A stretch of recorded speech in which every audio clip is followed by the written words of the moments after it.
Indonesia, salah satu negara terbesar di dunia, dengan kekayaan alam melimpah, sumber daya manusia yang besar membutuhkan penanganan serius dari pemerintah. Tepatnya penggunaan APBN dan pengaplikasiannya akan menjadikan negara ini berdikari. Kehadiran APBN yang kuat dan tepat guna akan menjadi solusi tepat untuk membangun negara Indonesia secara baik. Infrastruktur akan dapat dimanfaatkan masyarakat secara baik, sehingga pertumbuhan perekonomian semakin meningkat. Penganggaran untuk membangun sumber daya manusia yang unggul akan tercapai jika penyerapannya dapat dijalankan abdi negara secara baik.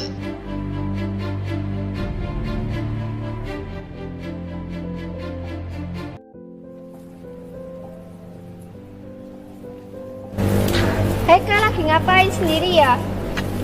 Hai Ces, iya, ini loh lagi merhatiin tanaman, gemuk sekali ini, pasti pupuknya banyak. Oh iya Kak, betul. Ingat ya, postur gemuk boleh, pupuk banyak boleh, tapi jangan digunakan sendiri ya. Ayo Kak, ikut aku tunjukkan taman ini. Nah, ini Kak tamannya. Seperti tanaman ini, anggaran APBN di masa pandemi semakin gemuk, terkhususnya untuk penanganan COVID-19. Tapi untuk semua rakyat Indonesia ya, agar mereka terbebas dari COVID-19. Seperti berbagai tanaman ini, mereka bisa subur dan tumbuh dengan benar. Oh, jadi APBN itu sangat penting ya Ces? Betul sekali Kak, APBN sangat penting di negara kita. Perubahan postur anggaran penanganan COVID-19 yang semakin gemuk harus dijawab dengan hasil penanganan COVID-19 dengan tepat, agar masyarakat terbebas dari pandemi ini, dan tentu perekonomian rakyat juga terjaga keberadaannya. Oh, paham Ces, jadi APBN itu sangat penting dan sangat berguna untuk pemerintah ya? Iya Kak, coba kamu lihat tanamannya, sangat bagus ya. Iya Ces, bagus sekali Ces. Nah ini seperti APBN kita, negara kita.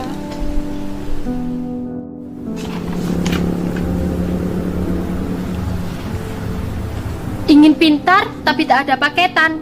Orang tua kesulitan uang. Gimana? Bahwa ada apa nih Bel?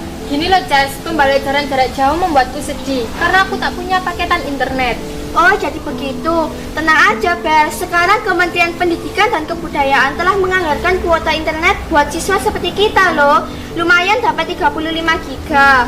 Selain siswa, mahasiswa, guru, dan dosen juga dapat. Jadi tak ada alasan buat kita tidak belajar meskipun di masa pandemi COVID-19. Wah seriusan nih Ces, kita dapat paketan 35 giga. Kalau gini mah aku nggak sedih lagi karena aku udah punya paketan. Betul Bel, pemerintah peduli dengan kita semua dengan penganggaran APBN yang tepat guna. Oh gitu ya Ces. Betul sekali. Ingin tahu apa APBN itu? Yuk simak video kita. Dalam suatu negara, perencanaan anggaran sangatlah diperlukan.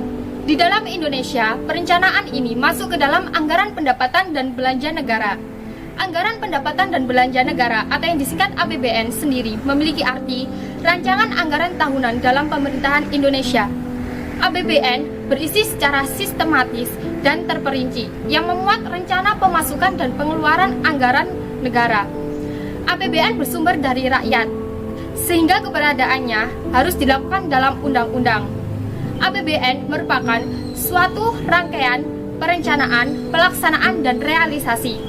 Dalam penetapan dan pengesahan APBN dilakukan bersama-sama dengan DPR yang terdiri dari 3 komponen utama.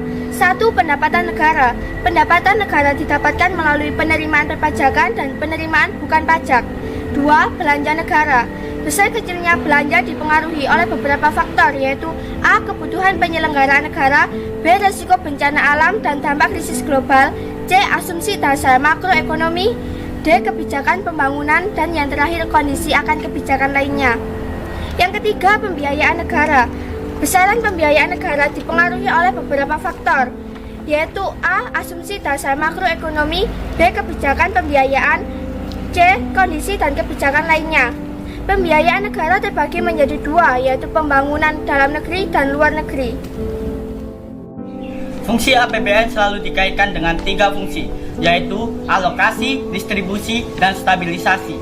Tetapi di Indonesia berdasarkan pasal 3 ayat 4 UU nomor 17 tahun 2003 ditegaskan bahwa APBN memiliki fungsi sebagai berikut. Yang pertama adalah fungsi otoritas, bahwa anggaran negara menjadi dasar untuk melaksanakan suatu pendapatan dan belanja pada tahun bersangkutan. Yang kedua, fungsi perencanaan, bahwa anggaran negara menjadi pedoman bagi manajemen suatu negara bersangkutan. Yang ketiga, fungsi alokasi, bahwa anggaran negara harus mengurangi angka pengangguran dan pemborosan sumber daya alam. Yang keempat, fungsi pengawasan, anggaran menjadi pedoman dalam suatu penilaian negara bersangkutan. Yang kelima, fungsi distribusi, bahwa anggaran harus memperhatikan rasa keadilan dan kepatutan. Yang keenam, fungsi stabilisasi, bahwa anggaran pemerintah untuk mengupayakan keseimbangan. Selain itu, fungsi APBN untuk membiayai pembangunan dari pemerintah. Penganggaran pada pendidikan yang tepat akan sangat bermanfaat pada kemajuan dunia pendidikan. Bagaimana fasilitas pendidikan disediakan secara merata di seluruh wilayah Indonesia. Anggaran kegiatan dan berbagai aktivitas pembelajaran terlebih di masa pandemi COVID-19 akan menjadi penyelamat generasi muda. Perencanaan APBN yang pas dan pelaksanaan penggunaan anggaran oleh pejabat negara secara bertanggung jawab akan menjadikan negara ini semakin kuat di masa yang akan datang. APBN merupakan instrumen pembangunan. Kaum muda intelektual kita harus memiliki bekal yang cukup akan pemahaman APBN terkait dengan pengelolaan maupun sumber anggarannya. Kami mendorong generasi muda agar cerdas APBN, agar ke depan bisa memanfaatkan APBN dengan sebaik-baiknya. APBN kuat, Indonesia hebat.